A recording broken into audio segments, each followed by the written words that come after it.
Bonjour, je suis Michael Nassila, je suis professeur à l'Université de Picardie-Jules Verne et je dirige le groupe de recherche sur l'alcool et les pharmacodépendances. Et aujourd'hui, on va parler du défi de janvier, le Dry January à la française et surtout des bienfaits du défi de janvier. Alors le défi de janvier, contrairement à ce que tout le monde dit, et du Dry January, oui, c'est une campagne qui nous vient d'Angleterre, mais en fait, ce qu'il faut quand même savoir, c'est que les défis sans alcool, on en trouve un premier dans les années 80, et notamment à Brest, avec ce qu'on a appelé le défi brestois, qui finalement proposait à la population d'essayer de ne pas consommer d'alcool pendant 3 jours. Donc ça a duré de très nombreuses années, et puis ensuite l'association Vie Libre a même repris cette campagne pour l'allonger un petit peu et proposer aux personnes de ne pas consommer pendant 10 jours. Donc Cocorico, c'est aussi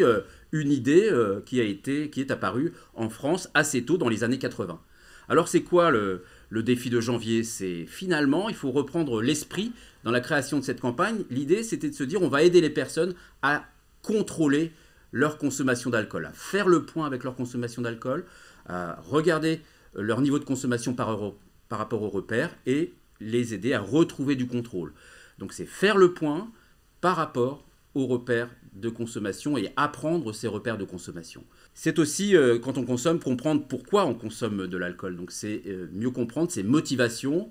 pourquoi on a eu à consommer de l'alcool tel ou tel jour, telle ou telle soirée, tel ou tel événement, pour identifier les moments où on est plus finalement enclin à consommer de l'alcool. Cette campagne, c'était l'idée de créer un défi de ne pas consommer d'alcool pendant un mois, et c'est le mois de janvier qui a été choisi, tout simplement parce une enquête a montré que lorsqu'on interroge les gens, eh bien, ils sont plus enclins à se lancer ce défi pendant le mois de janvier, parce que c'est l'après-fête, un mois de détox, on a fait des excès avant, et finalement, c'est là que les personnes étaient le plus motivées pour faire ce défi. Et l'idée, c'est une communication très positive, c'est ludique, c'est pas moralisateur, c'est expérimenter soi-même les bienfaits de l'arrêt de la consommation d'alcool. Donc c'est pas une simple information sur les risques, mais c'est expérimenter soi-même les bénéfices. C'est faire aussi finalement partie d'une communauté sur les réseaux, faire ça à plusieurs, se motiver à plusieurs, entre collègues, entre amis, dans la famille. Et ce qui marche très fort avec ce type de campagne, c'est ce qu'on appelle la contagion sociale, c'est-à-dire qu'à force d'en parler, eh bien, il y a de plus en plus de personnes et on voit qu'actuellement ça marche de plus en plus fort en France. Dans l'idéal, il faut le faire avec ses proches, son entourage, ses collègues.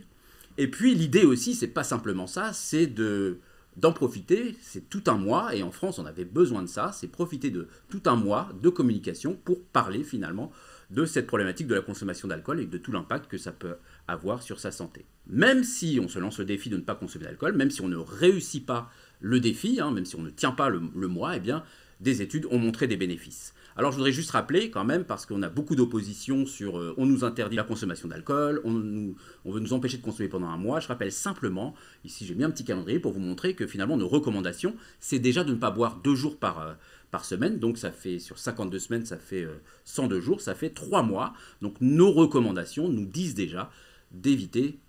de consommer d'alcool pendant 3 mois par an. Il y a une dynamique mondiale. La première fois on a parlé de ce type de campagne de ne pas consommer d'alcool, eh bien, c'est apparu dans les années 40 en Finlande, et puis ensuite en France dans les années 80, et ensuite, eh bien, vous voyez que depuis 2008, eh bien, on a une quinzaine de pays qui se sont engagés dans ce type de défi avec différents mois choisis et avec différents slogans de communication, mais donc c'est une dynamique mondiale. Alors, c'est pour qui? C'est pour tout le monde,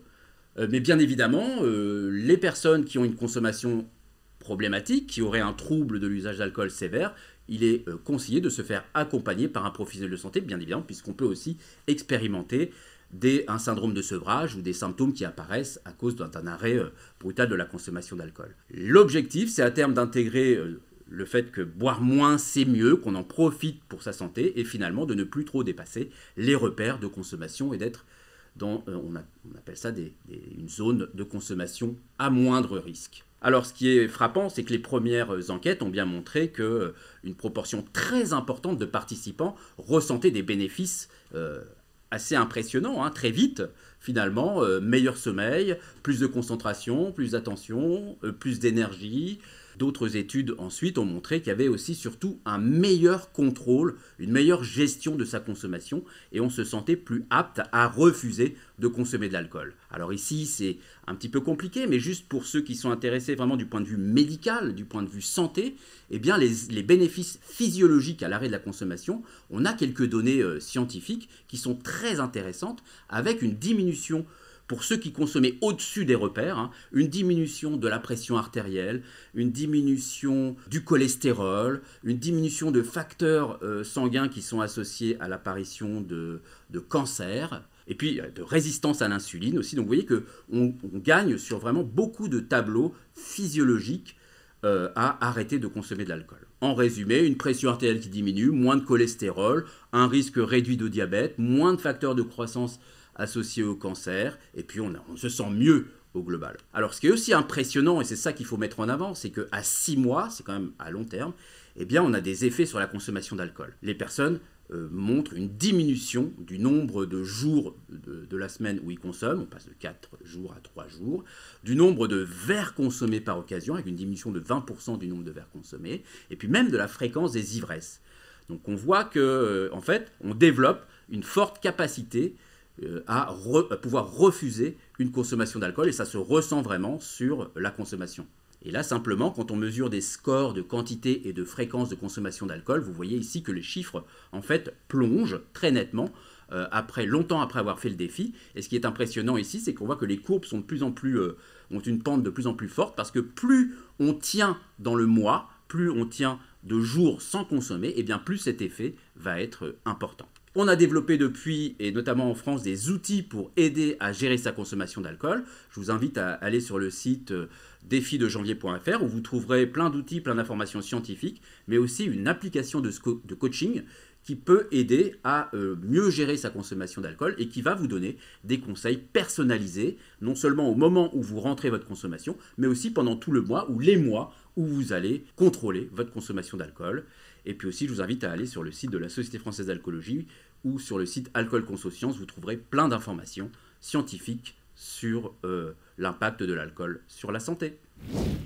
Si vous voulez plus d'informations, eh bien, je vous invite à vous rendre sur le site de la Société française d'alcoolologie et plus précisément sur le site qui s'appelle Alcool Consocience, où dans ce projet national, eh bien, nous avons construit un site internet qui est un site ressource où vous trouverez toutes les informations essentielles sur l'alcool et notamment celles